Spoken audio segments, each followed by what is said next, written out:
مسلمان دو فرقوں یعنی سنی اور شیعہ میں کیسے بٹے، جاننے کے لیے ہمارے ساتھ جڑے رہیں۔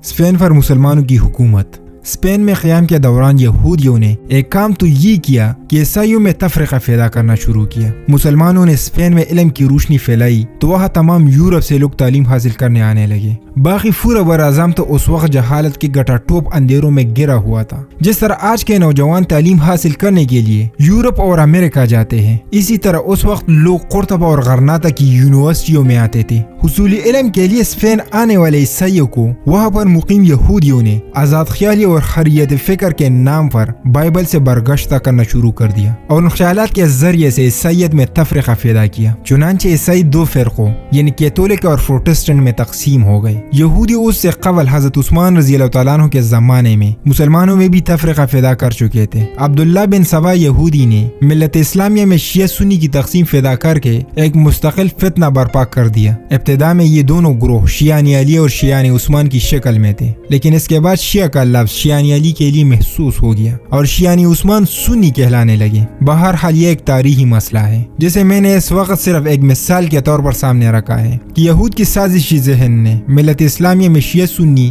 اور ملت عیسوی میں کیتھولک اور پروٹسٹنٹ کی تفریق پیدا کر دی۔ اس طرح گویا یہودیوں نے عیسائیوں سے ان کے تشدد اور تعذیب کا انتقام لیا۔ مسلم اسپین میں تحفظ حاصل ہونے کے بعد یہودیوں نے جو دوسرا بڑا کارنامہ سر انجام دیا، جس کے لیے میں نے پچھلی ویڈیو میں محسن کشی کا لفظ استعمال کیا تھا، وہ یہ کہ انہوں نے عیسائیوں کی نفرت اور دشمنی کا رخ یہودیوں کے بجائے مسلمانوں کی طرف پھیر دیا۔ چنانچہ اسی کا نتیجہ تھا کہ بعثت محمدی صلی اللہ علیہ وسلم کے 300 برس بعد صلیبی جنگیں شروع ہو گئی۔ اتنی بڑی تیاریوں کے ساتھ اتنی بڑی جنگیں کیسے شروع ہو گئی کہ تمام دولی یورپ مسلمانوں پر چل دوڑنے کے لیے چلے آ رہے ہیں۔ شیردل رچرڈ جزائر برطانیہ سے مسلمانوں کے خلاف مقدس جنگ کرنے چلا آ رہا ہے۔ آخر اس کے پیچھے کوئی سازشی ذہن تھا، تبھی یہ سب کچھ ہو رہا تھا۔ ایسے تو نہیں ہو گیا۔ اسی طرح کی ایک چال بازی ہمارے ساتھ انگریز بھی کر کے گیا ہے کہ ہندوستان اور پاکستان کو آزاد تو کر دو، لیکن کشمیر کا جھگڑا پیدا کر کے جاؤ تاکہ یہ آپس میں لڑتے رہے اور ہمارے دونوں دوست بھی رہے، دونوں دولت مشترکہ کے رکن بھی رہے، ورنہ ان کے دلوں میں ہمارے خلاف انتقامی جذبات پیدا ہو جائیں گے، کیونکہ ہم نے ان پر 200 برس تک حکومت کی ہے۔ تو بجائے اس کے کہ محکوم کے دل میں اپنے سابقہ حاکموں کے خلاف نفرت پیدا ہو،